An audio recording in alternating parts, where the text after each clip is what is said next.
ఈ ప్రకాష్ రాజ్ అనే వ్యక్తి మంచి నటుడు, మంచి యాక్టర్. సినిమాల పరంగా మాత్రము ఫస్ట్ క్లాస్ అనమాట, మంచి మార్కులు వేయచ్చు. మరి ఎందుకు ఒక్కోసారి విధంగా ప్రవర్తిస్తాడో అర్థం కాదు. దేవుళ్ళ మీద నోరేసుకొని పడిపోతాడు. అది ఇదంతా వచ్చిన సమస్య, ఇతరత్ర సమస్యలు ఏం లేవు. ఇటీవల రీసెంట్గా తిరుపతి న్యాయస్థానంలో కూడా ఇతని గురించి క్రిమినల్ కేసు ఒకటి ఫైల్ చేయడం జరిగిందండి.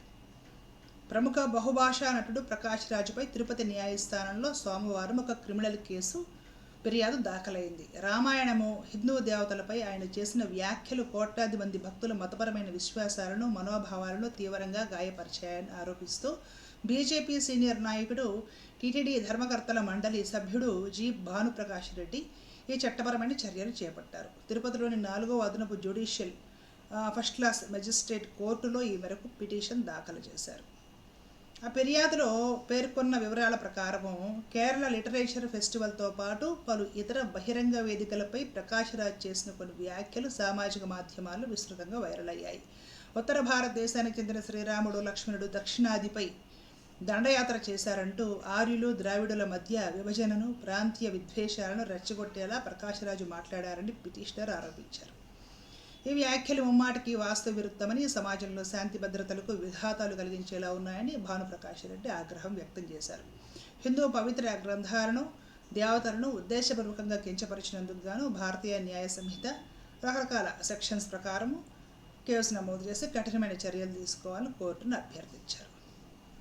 ఈ సామాజిక మాధ్యమాల్లో హల్చల్ చేసిన ప్రకాష్ రాజ్ వీడియోలు తన దృష్టికి వచ్చాయని చెప్తూ హిందూ సమాజంలో విద్వేషాలు రగల్చేలా సాగిన ఉపన్యాసంపై ఏప్రిల్లోనే ప్రకాష్ రాజుకు లీగల్ నోటీసులు కూడా పంపాడట.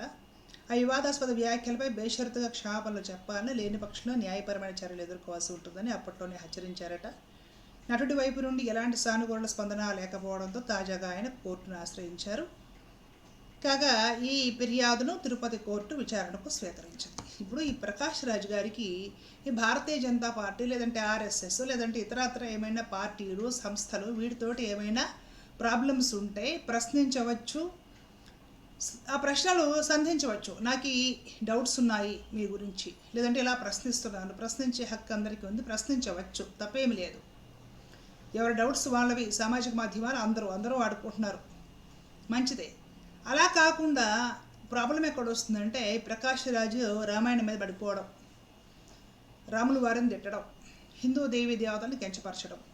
ఇంతకుముందు ఒక ఇంటర్వ్యూలో హిందీలో ఈ రామాయణం అంతా కూడా చైల్డ్ పోర్ అనేసి వ్యాఖ్యలు చేయడము చాలా చాలా తప్పు. అలాగే భాగవతంలో వచ్చేసి కృష్ణరాసలీల కూడా ఒక చైల్డ్ పోర్ని కింద అభివర్ణిస్తూ చాలా నీచంగా కించపరుస్తూ మాట్లాడటం తప్పు. రామాయణ భాగవతాది గ్రంథాల గురించి, రాముడి గురించి, కృష్ణుడి గురించి ఇలాంటి వ్యాఖ్యలు ఇతడు ఎందుకు చేస్తున్నాడో అర్థం కావట్లేదు. ఏం పని? ఇప్పుడు బీజేపీ పైన ప్రాబ్లం ఉంటే మాట్లాడవచ్చు, హిందుత్వం గురించి ప్రాబ్లం ఉంటే మాట్లాడవచ్చు, ఆర్ఎస్ఎస్ ఇతరాది ఏమైనా ఈ సంస్థలు వీటి గురించి ఇతనికి ఏదైనా ప్రాబ్లం ఉంటే మాట్లాడవచ్చు, ప్రశ్నించవచ్చు. దేవుళ్ళ జోలికి, ధార్మిక గ్రంథాల జోలికి ఎందుకు వెళ్ళడము అనేది ఇక్కడ నా ప్రశ్న. ఆలోచించండి ఒకసారి. మనకి శాస్త్రాలు ఏం చెప్తున్నాయంటే భగవంతుడి లీలలను ప్రదర్శించడం ద్వారా, దాన్ని చూసి ఆనందించడం ద్వారా, ఆ లీలలను మనము పదే పదే గుర్తు చేసుకోవడం లేదా నెమరు వేసుకోవడం ద్వారా కూడా తరిస్తారు. ఆ విధంగా కూడా భగవంతుడు మనసులో కుదురుకుంటాడు అని మనకు శాస్త్రాల్లో ఉంది. భగవంతుడి పేరు, నారాయణుడి పేరు పిల్లలకు పెట్టి పిల్లల్ని అలా పిలుచుకోవడం ద్వారా కూడా ఆ పుణ్యం మనకు కలుగుతుంది.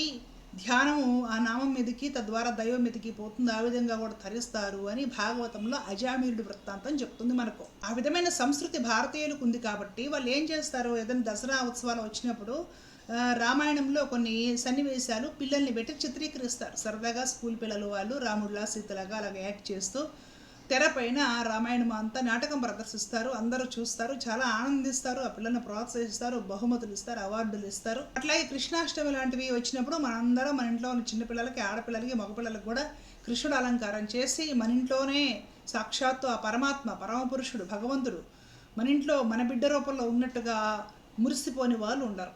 అంతెందుకండి, కృష్ణాష్టమి స్కూల్లో కృష్ణుడు వేషం వేసి తీసుకురండి పిల్లలకి అనే కాంపిటీషన్స్కి ముస్లిం మహిళలు కూడా వాళ్ళ పిల్లలు కూడా కృష్ణుడు వేషం వేసేసి స్కూల్కి బైక్ మీద అలా తీసుకుపోతున్న ఎన్ని సన్నివేశాలు, ఎన్ని ఫొటోస్ మనం సోషల్ మీడియాలో చూసాము. పిల్లవాడిని లేదంటే ఒక పిల్లని కృష్ణుడిలా అలంకరించి అందరూ తల్లులు అందరూ మురిసిపోతారండి, అందరూ ఆనందిస్తారు. మనం బయట తీసుకుపోతుంటే అందరూ కళ్ళప్పగించి చూస్తారు, చాలా బాగున్నారని మెచ్చుకుంటారు, పిల్లల బొగ్గాలు నిమురుతారు, సాక్షాత్తు దేవదేవుడే అని భావిస్తారు. ఇంతగా ఆనందంతో ఒక సమాజాన్ని రామకృష్ణాది అవతారాలు కలుపుతూ ఉంటే ఈ ప్రకాష్ రాజ్ లాంటి వాళ్ళు తెల్లారితే వెళ్ళి రాముడి మీద కృష్ణుడి మీద పట్టడం ఏంటో అర్థం కాదు. ఏమంత అవసరం వచ్చింది? చారిత్రక పురుషులండి, పురాణాల్లో ఉన్న వాళ్ళు, మహాత్ములు. అలాగే మనకి మన వేదాలు, శాస్త్రాలు, ఇతిహాస గ్రంథాల ప్రకారం సాక్షాత్తు రామకృష్ణాది అవతారాలు పరమాత్మ అవతారాలు. ఈ రామాయణం మీద, భాగవతం మీద వ్యాఖ్యలు చేయడం ఎందుకు ఈ ప్రకాష్ రాజు గారు చెప్పండి?